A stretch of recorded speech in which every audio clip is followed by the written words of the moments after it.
আসসালামু আলাইকুম। আজকে আপনাদের সামনে একটি ম্যাথ নিয়ে এসেছি। ম্যাথটি আপনারা যদি বিসিএস বা ব্যাংক অ্যাসপাইরেন্টস হন বা যে কোনো ধরনের পরীক্ষার প্রতিযোগিতামূলক পরীক্ষার ক্ষেত্রে আপনারা যদি আসেন তখন দেখবেন যে এই ম্যাথগুলো কিন্তু খুবই মাঝে মাঝে জটিলতা পাকায় দেয়, কিন্তু জিনিসগুলো কিন্তু খুব ইজি। আমরা চেষ্টা করবো খুব ইজিভাবে সমাধান করতে। আপনি দেখেন যে প্রশ্নটা বলা আছে 5 অঙ্কের কোন বৃহত্তম সংখ্যাকে 16, 24, 30 ও 36 দিয়ে ভাগ করলে প্রত্যেকবার ভাগশেষ 10 হবে। এখন আমরা জিনিসটা একটু বোঝার চেষ্টা করি। ধরেন 5 অঙ্কের বৃহত্তম সংখ্যা কোনটা, আমরা একটু সমাধানের দিকে আসি। আশা করি লেখাটা দেখা যাচ্ছে। সমাধান আচ্ছা দেখা যাবে আশা করি। আপনারা প্রথমে বলেন 5 অঙ্কের, আমি যদি বলি বৃহত্তম সংখ্যা, এটি কিন্তু 5টা 9, তাই তো? 5টা 9। আচ্ছা, তাহলে 5 অঙ্কের বৃহত্তম সংখ্যা 5টা আমরা পেয়ে গেলাম। এখন আমি যদি বলি যে আপনার সংখ্যাকে, বৃহত্তম সংখ্যাকে 16, 24, 30 ও 36 দিয়ে ভাগ করতে হবে।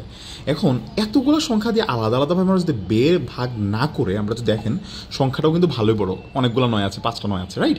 99,000, অলমোস্ট 1 লাখের চেয়ে এক কম। এখন কথা হচ্ছে যে আমাদের এই যে সবগুলো আমরা একটা প্রতিনিধি স্থানীয় একটা সংখ্যা বের করে ফেলি। কীভাবে বের করতে পারবো আমরা? এগুলার প্রতিনিধি স্থানীয় সংখ্যা হবে এগুলার লসাগু। এই তো 16, 24, তারপর আপনার আছে 30, 36। আচ্ছা, আমরা এগুলো লসাগু যদি বের করি, প্রথমে 2 দিয়ে ভাগ দিব। তাহলে ধরেন যে 8, 12, 15, 18। তো এইভাবে যদি আমরা এটা ভাগ করতে থাকি তখন আমরা যে গুণফলটা পাই সেটা হয় হচ্ছে 720। তাহলে আমাদের লসাগু আমরা কিন্তু পেয়ে গেলাম 720। এখন কথা হচ্ছে, এখন আমাদের স্টেপটা কি? আমাদের এখন দেখেন তো 5 অঙ্কের বৃহত্তম সংখ্যা, যে কোনো বৃহত্তম সংখ্যা আমি ধরে নিলাম, একদম যেটা সর্বোচ্চ বৃহত্তম সংখ্যা ছিল সেটা আমরা ধরে নিলাম।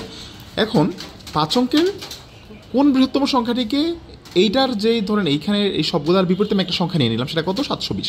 তাহলে 720 দিয়ে ভাগ করলে 10 অবশিষ্ট থাকতে হবে ভাগশেষ। আচ্ছা, এখন আপনি আসেন আমরা ভাগটা দিই। যে ধরেন আচ্ছা, বাংলা ইংলিশ একটু মিক্স হয়ে গেছে, আমি একটু বাংলাতে লিখি। আচ্ছা, এইবার আমি এটাকে 720 দিয়ে ভাগ দিলাম। তাহলে আমরা একটু ভাগটা করে নেই। আপনারা এইভাবে কিন্তু ইজি ওয়েতে ভাগটা করতে পারেন, আমরা ছোটোবেলায় যেভাবে ভাগটা করছিলাম। তারপরে মনে করেন আপনি 9 এখানে নিয়ে আসলেন, ঠিক আছে? তাইলে 3 দিয়ে ভাগ দিলাম, মাল্টিপ্লাই করলাম, আবার 3 0 0 6, 3 7 21। আচ্ছা, 9, 3, 6, আবার হচ্ছে 9। আচ্ছা, এইবার আমরা বলেন তো কত দিয়ে ভাগ দেওয়া যায়? আমরা এবার আপনার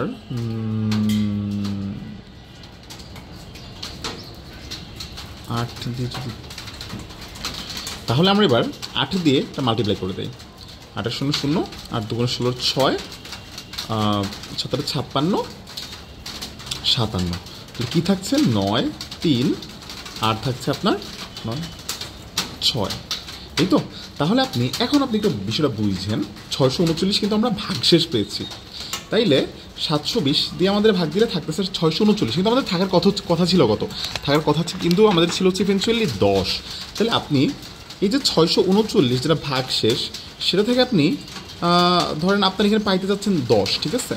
এখন 10 যদি পেতে চান তাহলে আপনি, তো যেটা বলছিলাম আমরা 600, আমরা মনে করেন এখানে 39 আছে, বাট আমরা রাখতে চাচ্ছি কিন্তু এখানে 10 মাত্র, ঠিক আছে? এই যে 10 থাকবে শুধুমাত্র এখানে আমার। এর জন্য আমরা কী করবো? তাহলে 10 যদি রাখতে চাই তখন আমাদের এটা তাহলে কত থাকে? যদি 10 এখানে রেখে দিই তাহলে এখানে কত হয়? 629 হয়, এই তো। আচ্ছা, তাইলে এটা আমি কেটে দিলাম একটু, তাহলে এখানে 10 রেখে দিলাম, আর এখান থেকে 10 কমে গেলে 629 থাকে। এখন আমি কী করবো বলেন তো?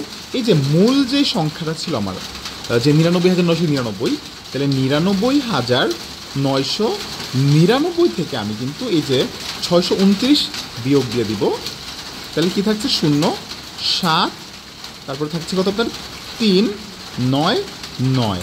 তাহলে আপনার 5 অঙ্কের বৃহত্তম সংখ্যাটি হবে আমাদের কিন্তু এই যে 99,370। আমি কি বোঝাতে পেরেছি? তাহলে 99,370 হবে 5 অঙ্কের বৃহত্তম সংখ্যা, যেটি দিয়ে 16, 24, 30, 36কে ভাগ করলে প্রত্যেকবার 10 অবশিষ্ট থাকবে। তো ভালো লাগলে ফলো করবেন। ধন্যবাদ।